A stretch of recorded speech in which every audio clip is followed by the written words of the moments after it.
Hello दोस्तों, कैसे हैं आप। मैं शशांक कुमार प्रभाकर आपके अपनी YouTube channel exam with study में आपका स्वागत करता हूं। देखिए, हमने पहले भाग 2 में पढ़ लिया था अलैंगिक जनन के प्रकार, मतलब टाइप ऑफ एसेक्सुअल रिप्रोडक्शन। उसमें हमने विभाजन को अच्छे से समझा था, मतलब फिजन क्या चीज़ होती है, ठीक है। बाइनरी फिजन क्या है, मल्टीपल फिजन क्या है, मतलब बहुखंडन क्या है, पुनरुद्भवन क्या है, रीजनरेशन क्या है, ठीक है, ये चीज़। और मुकुलन, ठीक है, और विखंडन मतलब फ्रेगमेंटेशन, इन सब चीज़ों के बारे में हमने भाग 2 में पढ़ लिया है। और जिन्होंने भाग 2 नहीं देखा है वो भाग 2 को एक बार पहले देख लें, ठीक है, फिर ये वाली वीडियो बहुत आसानी से समझ आ जाएगी।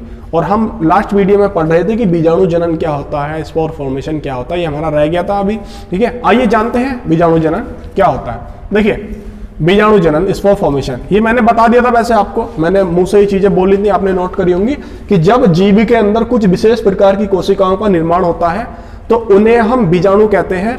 और वो बीजाणु के अंदर क्षमता होती है संपूर्ण जीव बनाने की, तो यह प्रक्रिया क्या कहलाती है, बीजाणु जनन कहलाती है, ठीक है। देखिए, बीजाणु में कुछ विशेषताएं पाई जाती हैं।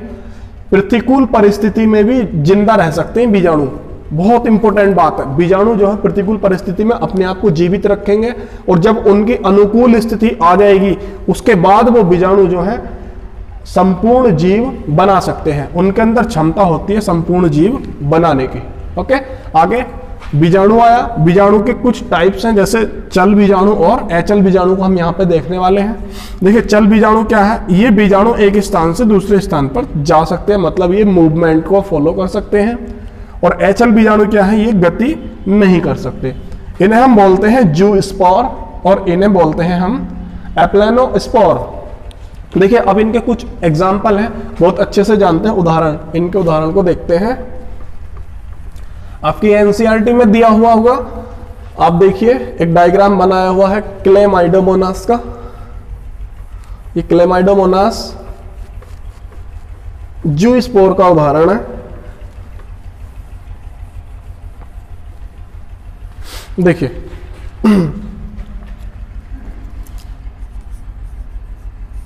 किसका उदाहरण है ये, जूस्पोर का, मतलब चल बीजाणु का उदाहरण है। क्या है, क्लेमाइडोमोनास।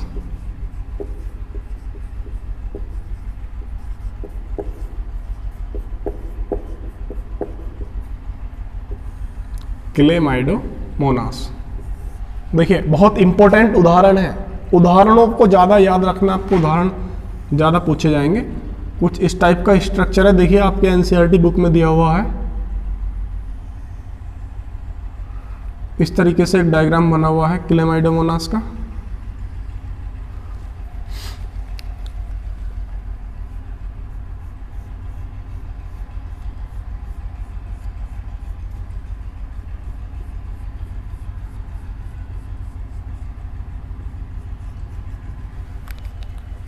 डायग्राम बहुत इंपॉर्टेंट होते हैं। देखिए, बायोलॉजी यदि आपने डायग्राम के हिसाब से समझ ली तो आप कभी बायोलॉजी नहीं भूलेंगे। बायोलॉजी सारी की सारी डायग्राम पे बेस्ड है।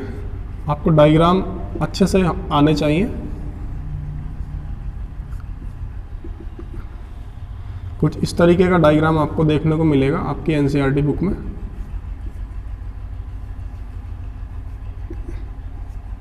ये जो निकले हुए ये क्या है, ये है फ्लैजिला, मतलब इसके कसाभिका, ठीक है। इनके द्वारा क्या है, ये जो है मूवमेंट करके आगे चल सकता, मतलब गति कर सकता, मूवमेंट कर सकता, इसीलिए तो ये जूस्पोर कहते हैं, ठीक है। क्या है ये, क्लेमाइडोमोनास। किस चीज का चित्र है ये, क्लेमाइडोमोनास का।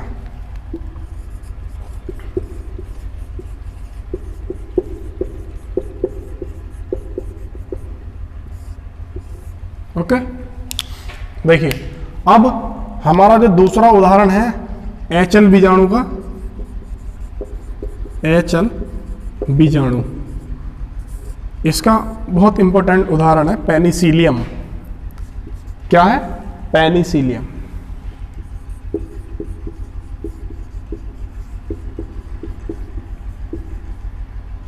पेनिसिलियम, देखिए पेनिसिलियम का डायग्राम कुछ इस तरीके से होता है।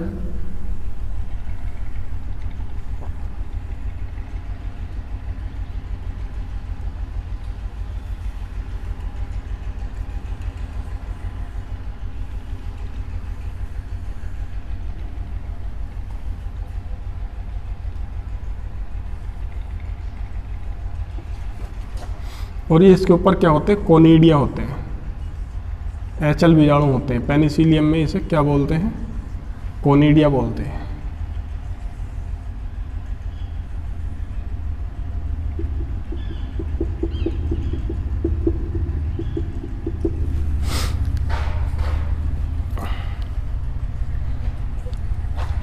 देखिए ये क्या है, कोनिडिया। ये क्वेश्चन होता भी है, आया भी है क्वेश्चन ऑब्जेक्टिव में कि कोनिडिया किस में मिलते हैं, कवक में जो जनन होता है उसमें कोनिडिया मिलते हैं। ओके, कोनिडिया याद रखना है। और यही क्या होते हैं, एचएल बीजाणु होते हैं। ठीक है, कोनिडिया हो गया और ये हो गया कोनिडियो स्पोर, कोनिडियो स्पोर।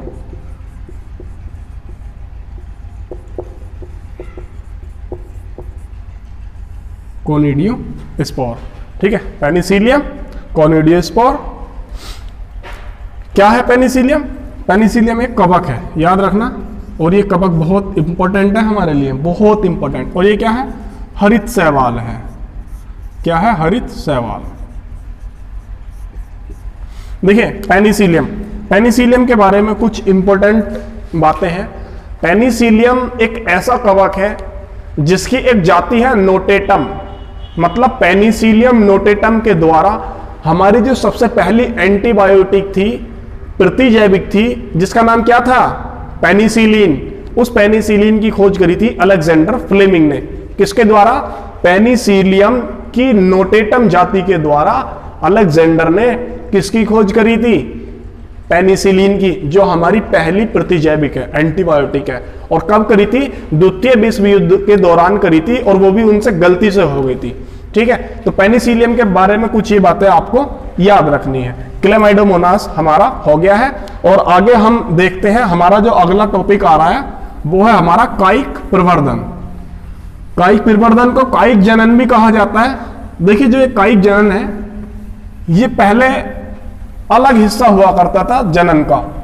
अब क्या हुआ, एनसीईआरटी ने इसे अलैंगिक जनन का भाग मान लिया है, अलैंगिक जनन का भाग मान लिया है। देखिए कायिक प्रवर्धन, कायिक प्रवर्धन। देखिए कायिक प्रवर्धन का मतलब होता है न्यू प्लांट का ग्रो कराना, मतलब नए पौधे का निर्माण कराना ही क्या कहलाता है, प्रवर्धन। और कायिक मतलब, देखिए कायिक अभी समझते हैं कायिक को क्या है। जो पादप है, इस पादप को हम मेनली दो भाग में जानते हैं। एक होता है कायिक भाग, कायिक भाग मतलब वेजिटेटिव पार्ट, और एक होता है जननीय भाग मतलब रिप्रोडक्टिव पार्ट। अब जो एक कायिक भाग है और ये जननीय भाग है। जननीय भाग क्या होता है, जनन में सहायक होता है, और कायिक भाग क्या होता है, वृद्धि में सहायक होगा। ये चीज वृद्धि करेंगे किसमें, कायिक भाग में। अब कायिक भाग होते कौन कौन से हैं, देखिए नोट कीजिएगा, बहुत इंपॉर्टेंट है। कायिक भाग जैसे पेड़ की जड़ मतलब रूट एक क्या है, कायिक भाग है। पत्ती, उसका तना, उसकी शाखाएं, ठीक है, उसकी शाखाएं हो गई। और जननिक भाग क्या होता है, पादप का पुष्प, क्योंकि पुष्प के अंदर ही नर व मादा पार्ट पाए जाते हैं, जिसे हम जायांग और पुंकेसर बोलते हैं। बहुत अच्छे से इसे हम नेक्स्ट चैप्टर में पढ़ेंगे, ठीक है। बट हमें अभी मेनली जो ध्यान देना है कायिक भाग पे देना है। तो कायिक भाग क्या क्या है इसके, ये चीज कायिक भाग होती है, मतलब पुष्प को छोड़कर ज्यादातर चीजें उसकी क्या है, कायिक भाग है। अब कायिक भाग के ऊपर नोट डाल के लिखिएगा, कायिक भाग के ऊपर कक्षस्थ कलिकाएं पाई जाती हैं या अपस्थानिक कलिकाएं पाई जाती हैं। अपस्थानिक कलिकाएं या कक्षस्थ कलिकाएं पाई जाती हैं। ये एनसीईआरटी का शब्द है, नोट कीजिएगा। कक्षस्थ कलिकाएं या अपस्थानिक कलिकाएं क्या है। देखिए जैसे तना है, पत्ती है, जड़ है, इनके ऊपर कुछ कलिकाएं, जैसे आपने देखा होगा आलू है, आलू के ऊपर कुछ कलिकाएं पाई जाती हैं। जब वो अनुकूल अवस्था में आता है अपनी, तो उसके ऊपर जो कलिकाएं होती हैं जिन्हें हम आंख बोलते हैं, तो वो क्या होती है, संपूर्ण जीव बना देती हैं। तो इन कक्षस्थ कलिकाओं में क्षमता होती है संपूर्ण जीव में बदलने की, ठीक है। संपूर्ण जीव का निर्माण करने की क्षमता किसमें होती है, कक्षस्थ कलिकाओं में, ठीक है, या अपस्थानिक कलिकाओं में, ठीक है। अच्छे से नोट कीजिएगा आप। आइए जानते हैं डिटेल में कि कायिक प्रवर्धन क्या है। तो देखते हैं कायिक प्रवर्धन मतलब वेजिटेटिव प्रोपेगेशन। देखिए अभी मैंने बताया कि कायिक भाग क्या क्या होते हैं, जैसे जड़, तना, पत्ती, शाखा, ये सब क्या है, कायिक भाग है, ठीक है। काया मतलब पेड़ पौधे की काया, जैसे हमारी काया क्या है, हाथ है, हमारे पैर है, हमारा पेट है, हमारा सिर, ये सब क्या है, हमारी काया है। ऐसी पेड़ पौधों की काया क्या होती है, जड़, तना, पत्ती, शाखाएं, ये सब क्या है, पेड़ पौधों की काया। तो उनके कायिक भाग से यदि नए पौधे का निर्माण हो रहा है तो वो चीज क्या कहलाएगी, कायिक प्रवर्धन मतलब वेजिटेटिव प्रोपेगेशन, मतलब मात्र पौधा जिससे निर्माण हो रहा है उसे बोलते हैं मात्र पौधा। मात्र पौधे के कायिक अंगों द्वारा, कायिक अंग मतलब जड़, तना, पत्ती, नए पौधे का निर्माण होना कायिक जनन या कायिक प्रवर्धन कहलाता है। देखिए इसके कुछ प्रकार हैं, जैसे कायिक जनन की विधियां। कायिक जनन दो प्रकार से हो सकता है, एक तो होता है natural vegetative reproduction and artificial vegetative reproduction या वेजिटेटिव प्रोपेगेशन, ठीक है, मतलब कृत्रिम एंड प्राकृतिक।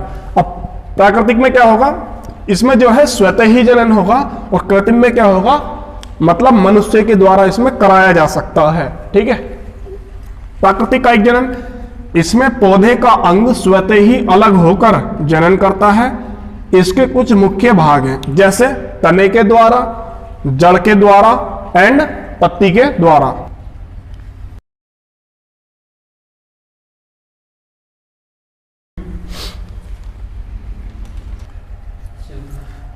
तो सबसे पहले हम देख लेते हैं तने के द्वारा, मतलब स्टेम के द्वारा जो होती है।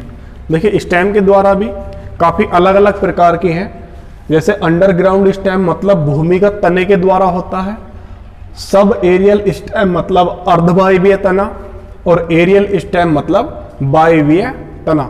देखिए इनके इंपॉर्टेंट उदाहरण हैं, बहुत ज्यादा पूछे जाते हैं, स्पेशली नीट के एग्जाम में बहुत ज्यादा पूछे जाते हैं। देखिए आलू है, आलू जड़ नहीं होता, आलू होता है तना, ठीक है।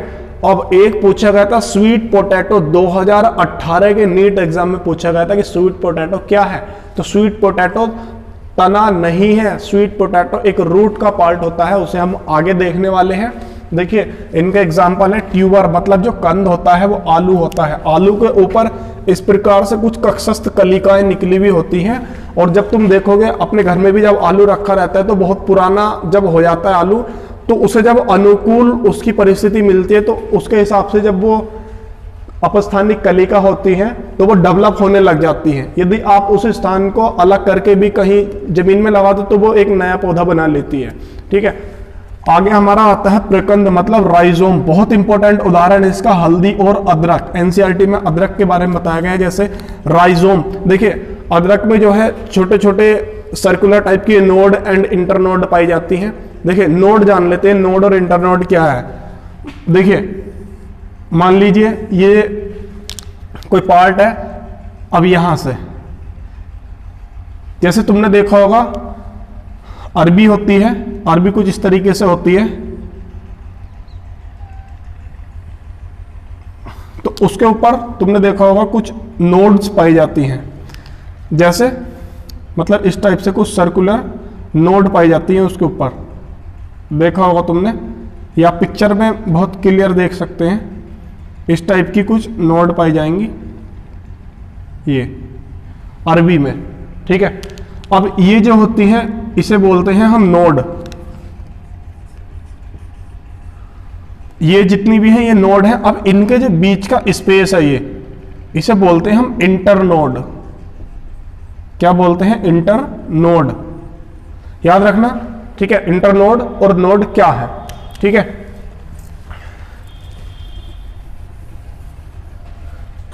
देखिए अदरक का और हल्दी का और केले का, ये किसका उदाहरण है? राइजोम, मतलब इसमें जो है राइजोम होते हैं, ठीक है, ये अपने अंदर जो है फूड को स्टोर कर लेते हैं। ठीक है, आगे हमारा आता है घनकंद मतलब अरबी।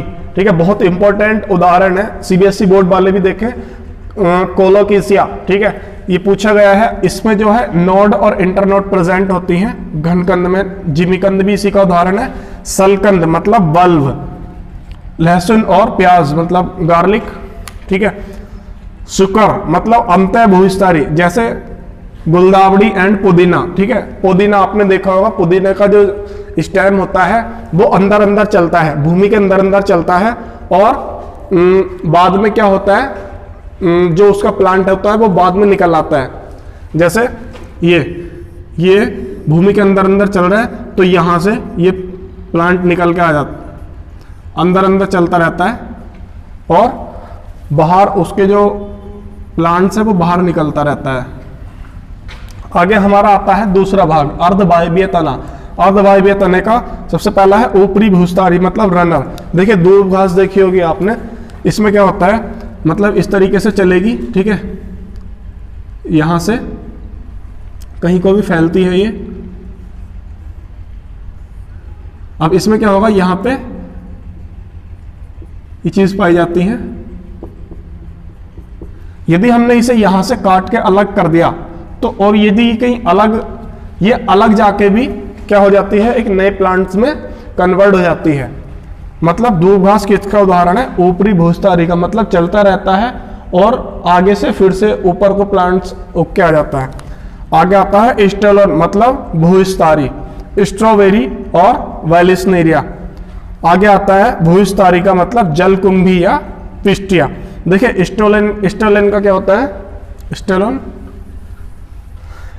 मान लीजिए ये कोई पादप है, ये कोई प्लांट है। अब इसमें क्या होगा, यहां से स्टेम निकलेगी और ये डेवलप हो जाएगी। और फिर आप चाहें तो इस स्टेम को अलग भी लगा सकते हैं, यहां से अलग, तो ये एक हो जाएगा नया प्लांट्स। ठीक है, स्टेलोन मतलब भूस्तारी। ठीक है, स्ट्रॉबेरी में होता है जलकुंभिया या जलकुंभिया। देखिए ये जो है ज्यादातर जलीय पादपों में होता है। जलीय पादपों में कैसे होता है, जैसे मान लीजिए इसे मैं साफ कर दे रहा हूं। देखिए ये कोई प्लांट है,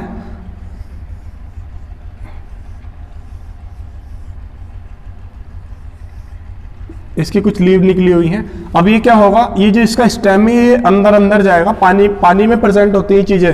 ये जो है भूस्तारी का, ये ज्यादातर जलीय वाटर में पाया जाता है, जलीय पौधों में, सॉरी। ठीक है, तो यहां से क्या होगा, यहां से फिर से एक प्लांट निकलेगा। ठीक है, और ये प्लांट्स जब यहां से टूट जाएगा तो ये एक नया अलग प्लांट हो जाएगा और ये एक अलग हो जाएगा। ठीक है, तो ये किसका उदाहरण है, जलकुंभी का। आगे हम जानते हैं जैसे वायवीय तना होता है, एरियल स्टेम। वायवीय तने में क्या होता है, हमारा शुगर केन, गन्ना। गन्ने पे भी देखा होगा आपने कशस्थ कलिकाएं पाई जाती हैं बीच में, जिन्हें हम आंखें बोलते हैं। ठीक है, और राउंड बीच में स्पेस होता है, उसे बोलते हैं हम इंटरनोड, और जो जहां पे आंखें पाई जाती हैं उसे हम बोलते हैं नोड। ठीक है, कक्षस्थ कलिकाएं पाई जाती हैं। तो आगे अभी हमने पढ़ा है तने के द्वारा, ठीक है, रूट के द्वारा जानते हैं अब हम। ठीक है, जड़ के द्वारा। तो जड़ के द्वारा देखिए इसके बहुत इंपॉर्टेंट उदाहरण है शकरकंद मतलब स्वीट पोटैटो। बहुत इंपॉर्टेंट है स्पेशली नीट वालों के लिए। ये नीट में एक बार क्वेश्चन पूछा जा चुका है 2018 में। ये क्वेश्चन पूछा गया था कि जो स्वीट पोटैटो होता है ये किसका एग्जाम्पल है, मतलब जड़ के द्वारा, और पोटैटो होता है तने के द्वारा। ठीक है, डहेलिया है, सतावर है, अमरूद है, और डलवर्गिया बहुत इंपॉर्टेंट है। डलवर्गिया देखिए ये क्या है, मूसला जड़ मतलब टैप रूट के द्वारा। ठीक है, जड़ दो प्रकार की होती है, एक मूसला जड़ और एक होती है अपस्थानिक जड़। ठीक है, अपस्थानिक जड़ जैसे आपने देखा होगा, मान लीजिए ये कोई पौधा है तो इस प्रकार से जो जड़ें निकली हुई होती हैं उन्हें बोलते हैं अपस्थानिक जड़, और मूसला जड़ होती है। मान लीजिए ये कोई पौधा है, अब इसमें एक मेन जड़ जाती है नीचे तक। ठीक है, इसमें से ये इस टाइप से निकली हुई होती है, तो जिसमें एक मेन अलग जड़ होती है। ठीक है, उसे हम बोलते हैं मूसला जड़। अब जिसमें सभी एकदम रेसे टाइप के होता है वो होते हैं अपस्थानिक जड़। ठीक है, क्या होता है जड़ के द्वारा? इनकी जड़ें कहीं दूसरी जगह जाकर मैदान में दूसरा पौधा विकसित कर लेती हैं, और यही क्या होता है जड़ के द्वारा कायिक प्रवर्धन। ठीक है, आगे हमारा आता है पत्ती के द्वारा। पत्ती के द्वारा एक बहुत इंपॉर्टेंट उदाहरण है ब्रायोफिल्म की पत्ती के द्वारा क्या होता है कायिक प्रवर्धन होता है, कायिक जनन होता है। ठीक है, इन पत्तियों में जो कक्षस्थ कलिकाएं निकली हुई हैं, इनमें इतनी क्षमता होती है कि ये नए पादप को जन्म दे सकती है, नए पादप का निर्माण कर सकती है। देखिए, अभी हमने कायिक प्रवर्धन पढ़ा था दो प्रकार का, कि एक होता है प्राकृतिक कायिक प्रवर्धन मतलब नेचुरल वेजिटेटिव प्रोपेगेशन, और दूसरा था आर्टिफिशियल वेजिटेटिव प्रोपेगेशन मतलब कृत्रिम कायिक प्रवर्धन। ठीक है, अभी हमारा ये कंप्लीट हुआ है कौन सा वाला? Natural vegetative propagation. अब हम पढ़ते हैं जो दूसरा पार्ट है कृत्रिम कायिक प्रवर्धन। ठीक है, कृत्रिम कायिक जनन, कृत्रिम कायिक जनन मतलब आर्टिफिशियल वेजिटेटिव प्रोपेगेशन। ठीक है, ये है हमारा दूसरा भाग कायिक जनन का। एक भाग था नेचुरल वेजिटेटिव प्रोपेगेशन मतलब प्राकृतिक, तो ये पढ़ रहे कृत्रिम। कृत्रिम में क्या होगा? स्वतः नहीं करेगा। ठीक है, उसे मानव करा सकता है। जैसे ये दो प्रकार का होता है कलम के द्वारा, मतलब तुमने देखा होगा जैसे हम गुलाब के पौधे से उसकी टहनी को काटकर, उसकी शाखा को काटकर और उसमें कलम बना देते हैं बारीक बारीक, और उस कलम को, उस टहनी को हम कहाँ करते हैं? अलग जमीन में लगा देते हैं। ठीक है, और वो एक नया गुलाब का पौधा बन जाता है। तो ये क्या हुआ? स्वतः नहीं हुआ ना, ये किसके द्वारा हुआ? मनुष्य के द्वारा। तो इसे क्या बोला हमने? कृत्रिम कायिक प्रवर्धन मतलब कलम के द्वारा। ठीक है, तो इसका उदाहरण जैसे कि गुलाब में कर सकते हैं हम। ठीक है, पौधों में कर सकते हैं चीज। आगे हमारा आता है दाब के द्वारा। दाब मतलब तने को भूमि के नीचे दबा देना। देखिए, कोई ये पौधा है, ठीक है, अब इस पौधे पे ये शाखा है। ठीक है, अब ये शाखा मान लो हमने इधर क्या करा, जमीन में दबा दी, और ये ऊपर को इतनी निकली हुई छोड़ दी। ठीक है, ये इतनी क्या होगी? अंडरग्राउंड हो गई। ठीक है, यहां से ये जमीन में दबा दी, तो ये क्या होगी? यहाँ पे जड़ें बनाने लग जाएगी। ठीक है, अब इसे तुम यहां से काटने के बाद अलग कहीं जगह अपने ग्रीन हाउस में लगा सकते हैं, अपने पार्क में लगा सकते हैं। ठीक है, तो ये चीज क्या हो जाएगी? दाब के द्वारा किसका निर्माण करना? पौधों का निर्माण करना। तो ये दोनों प्रकार किसके हैं? कायिक मतलब कृत्रिम कायिक जनन के। ठीक है, देखिए हमारा जो कायिक जनन था वो इस वीडियो में हमने बिल्कुल कंप्लीटली, और आई होप आपने सारे नोट्स को नोट किया होगा और उदाहरण आपने लिखे होंगे।